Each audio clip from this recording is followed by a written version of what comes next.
j'espère qu'elles n'auront jamais besoin de ces services-là. Pour les éviter, il faut s'écouter, il faut partir à temps. Il ne faut pas avoir peur d'être soi et de partir quand c'est pas normal, quand il y a quelque chose qui est pas normal. Après, quand on n'arrive pas à passer entre les gouttes, leur dire que il y a des maisons comme ça qui existent, des structures comme ça, et il ne faut pas hésiter à y aller parce qu'il y a des oreilles qui sont prêtes à les entendre. Des fois, on a des personnes, des figures qui sont formidables pour le monde, pour l'extérieur, et en vérité, leur moment de folie, leur moment de lâcher prise, il est à huis clos, il est sur la personne qui est censée être la personne la plus précieuse pour eux, quoi. Et c'est là où le mal se réveille, en fait, il se réveille à un endroit dans le cocon de l'amour, en vérité. C'est là où la bête se réveille. C'est une belle ode d'espoir, je trouve, ce film, pour dire que c'est possible, qu'on peut s'entraider, que le monde n'est pas juste mauvais et pourri, et qu'il y a un petit peu d'espoir, beaucoup d'espoir, et que ces femmes, elles sont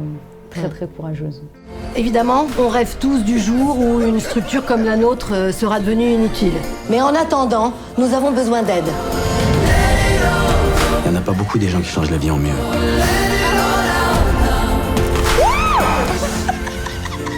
Merci.